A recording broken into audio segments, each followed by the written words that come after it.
সাধারণত মাদক জুয়ার ক্ষেত্রে আমরা খেয়াল করি এটা হলো একটা ইয়াং এজ ছেলেপেলে এগুলো করে থাকে সাধারণত। কিন্তু আজকে যে বিষয়টা আসছে, বিষয় বললে আপনি তখন বুঝেই যাবেন। আমি বিষয় বলার আগে বিষয়ের গুরুত্বপূর্ণ যেটা সেটা বলছি। যে বিষয়টা আসছে সেটা হলো সমাজে যারা লিডিং পর্যায়ে আছে তাদের বিষয়, সমাজের যারা লিডারশিপ দেয় তাদের বিষয়, সমাজে তাদের কথাকে মূল্যায়ন করা হয় তাদের বিষয়, এবং আমরা তাদেরকে মূল্যায়ন করে থাকি, বড় বড় চেয়ার দিয়ে থাকি তাদের বিষয়। আল্লাহ রাব্বুল আলামিন এখানে বলবেন, আসসালামু আলাইকুম ওয়া রাহমাতুল্লাহি ওয়া বারাকাতুহু। ইন্নাল হামদালিল্লাহ والصلاة والسلام على من لا نبي بعده وعلى آله وصحبه وعلماء أمته وجنوده أجمعين. أما بعد، قال الله تعالى كما ورد في سورة آل عمران: يا أيها الذين آمنوا لا تأكلوا الربا أضعافا مضاعفة واتقوا الله لعلكم تفلحون واتقوا النار التي أعدت للكافرين وأطيعوا الله والرسول لعلكم ترحمون. قال رسول الله صلى الله عليه وسلم: الربا 70 حولا أي جزءا أيسرها ينكح الرجل أمه أو كما قال رسول الله صلى الله عليه وسلم: رب اشرح لي صدري ويسر لي أمري واحلل عقدة من لساني يفقهوا قولي. اللهم نور قلوبنا بالقرآن وزين أخلاقنا بالقرآن ونجنا من النار بالقرآن وادخلنا الجنة بالقرآن. اللهم ألهمنا رشدنا وأعذنا من شرور أنفسنا. اللهم أرنا الحق حقا وارزقنا اتباعه وأرنا الباطل باطلا وارزقنا اجتنابه. اللهم وفقنا لما تحب وترضى. آمين يا رب العالمين. আল্লাহ রব্বুল আলামিনের অশেষ বড় মেহেরবানি যে আল্লাহ রব্বুল আলামিন আমাদেরকে বিগত এক সপ্তাহ পরে পবিত্র জুমার দিনে জুমার নামাজের পূর্বে আল্লাহ রব্বুল আলামিনের পবিত্র গ্রন্থ আল কোরআন থেকে কিছু কথা বলার এবং শোনার তৌফিক দান করেছেন। এজন্য আমরা সবাই দিল থেকে শুকরিয়া আদায় করি, আলহামদুলিল্লাহ। সম্মানিত মুসল্লি ইকরাম, আপনারা সবাই অবগত আছেন যে আমরা সূরা আল ইমরানের ধারাবাহিক তাফসীরের মধ্যে আছি। গত সপ্তাহ পর্যন্ত আমরা সূরা আল ইমরানের 128 এবং 29 নং আয়াত পর্যন্ত আমরা তাফসীর শিখেছিলাম, যেখানে আল্লাহ রাব্বুল আলামিন উহুদ যুদ্ধের ব্যাপারে কিছু কথাবার্তা আল্লাহ রাব্বুল আলামিন রাসূল পাক সাল্লাল্লাহু আলাইহি ওয়াসাল্লামকে বলেছেন। গত সপ্তাহে যে আয়াত ছিল যার মধ্যে আমরা শিখেছিলাম যে আল্লাহ রাব্বুল আলামিন হেদায়েত তার নিজের হাতের মধ্যে রেখেছেন।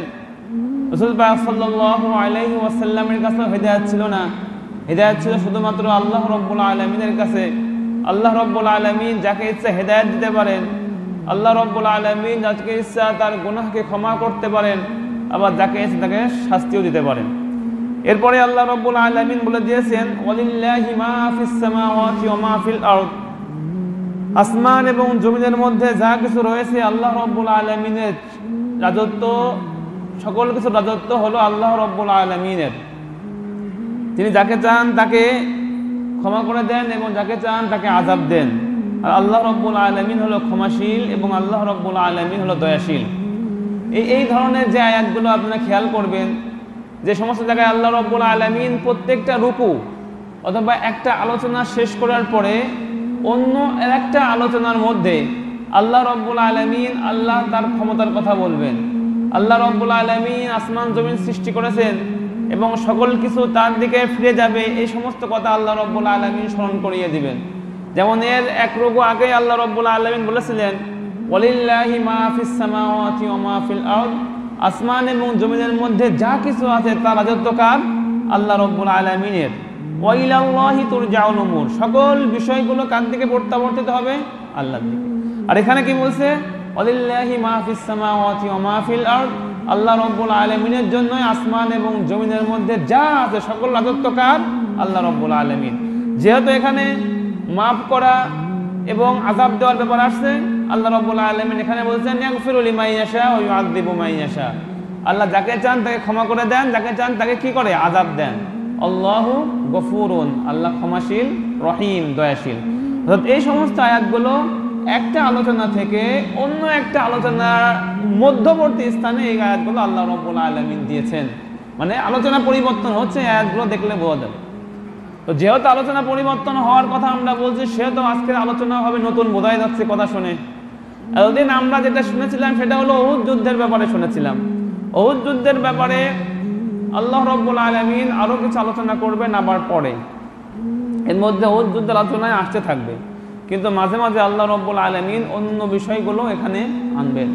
তো আজকে যে বিষয়টা আসছে সেটা হলো খুবই ইম্পর্টেন্ট, যেটা আমাদের সমাজের রন্ধ্রে রন্ধ্রে এমনভাবে ঢুকে গিয়েছে যেটা আমরা কোনোভাবেই ত্যাগ করতে পারছি না। আমরা বিগত দিনগুলোতে আপনারা জেনে থাকবেন, আমরা নেশার জন্য, জুয়ার জন্য অনেক চেষ্টা করতেছি মাদক থেকে মুক্ত করার জন্য সমাজকে, কিন্তু আজকে যে সাবজেক্টটা ঠিক সেটা হুবহু মাদকের মতোই, পেটানো মাদকের মতো। আল্লাহ রাব্বুল আলামিন তাকে নিষেধ করছেন ধীরে ধীরে মাদকের মতো, এবং এটা আমার কাছে মনে হয় মাদকের থেকেও আরো ভয়ঙ্কর।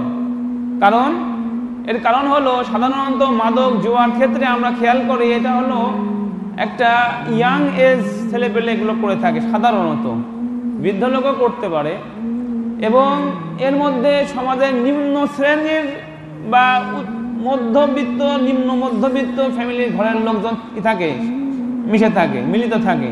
কিন্তু আজকে যে বিষয়টা আসছে, বিষয় বললে আপনারা এখন বুঝেই যাবেন। আমি বিষয় বলার আগে বিষয়ের গুরুত্বপূর্ণ যেটা সেটা বলছি। যে বিষয়টা আসছে সেটা হলো সমাজে যারা লিডিং পর্যায়ে আছে তাদের বিষয়, সমাজের যারা লিডারশিপ দেয় তাদের বিষয়, সমাজে তাদের কথাকে মূল্যায়ন করা হয় তাদের বিষয়, এবং আমরা তাদেরকে মূল্যায়ন করে থাকি, বড় বড় চেয়ার দিয়ে থাকি তাদের বিষয়। আল্লাহ রাব্বুল আলামিন এখানে বলবেন। আয়াত নম্বর হলো সূরা আল ইমরান, আয়াতের নাম্বার হলো 130। আল্লাহ রাব্বুল আলামিন বলেন, ইয়া আইয়ুহাল্লাযীনা আমানু, হে ঈমানদারগণ, লা তাকুলুর রিবা, তোমরা কি খেও না? রিবা। রিবার বাংলা অর্থ কি?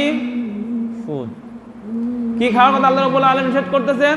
সুদ খাওয়ার কথা নিষেধ করতেছেন। আদআফাম মুদাইফা, ইয়া আইয়ুহাল্লাযীনা আমানু লা তাকুলুর রিবা আদআফাম মুদাআফা, তোমরা সুদ খেও না দ্বিগুণ হারে এবং চতুর্গুণ হারে, মানে চক্রবৃদ্ধি হারে তোমরা কি খেও না? সুদ খেও না। সুদের ব্যাপারে আল্লাহ রাব্বুল আলামিন এখানে নিষেধ করতেছেন। ওয়াত্তাকুল্লাহ, সুদ খাওয়ার ব্যাপারে ভয় করতে হবে কাকে? আল্লাহ। লাআল্লাকুম তুফলিহুন, তাতে করে তোমরা কি পাও? সফলতা পাও। এবং আল্লাহ রাব্বুল আলামিন সুদের ব্যাপারে আরো বলছেন, ওয়াত্তাকুন নারাল্লাতী, ওই আগুনকে তোমরা ভয় করো, জাহান্নামের ওই আগুনকে তোমরা ভয় করো। উইদ্দাত লিল কাফিরিন, যে আগুনকে আমি প্রস্তুত করেছি, তৈরি করেছি, বছরের পর বছর ধরে জ্বালিয়ে জ্বালিয়ে প্রস্তুত করেছি কাদের জন্য? কাফেরদের জন্য। ওয়াতিউল্লাহ ওয়ার রাসূল, এবং তোমরা আল্লাহ এবং তার রাসূলের ইতাআত করো, অনুসরণ করো। লাআল্লাকুম তুরহামুন, যাতে করে কি হয়? তোমরা রহমত প্রাপ্ত হইতে পারো, আল্লাহ রাব্বুল আলামিনের রহমত তোমরা পাইতে পারো, রাসূল পাক সাল্লাল্লাহু আলাইহি ওয়াসাল্লামের রহমতের দোয়া তোমরা পাইতে পারো। তাহলে এখানে আমাদের মূল আলোচ্য বিষয় কি হলো? সুদের ব্যাপারে। যেমন আল্লাহ রাব্বুল আলামিন কোরআনের মধ্যে মদের ব্যাপারে যেভাবে নিয়ে আসছেন হুরমত ধীরে ধীরে, ঠিক সুদের ব্যাপারে আল্লাহ রাব্বুল আলামিন একেবারে হুরমত, একেবারে হারাম বলেন নাই, ঠিক ধীরে ধীরে একের পর এক আল্লাহ রাব্বুল আলামিন হারাম বলেছেন।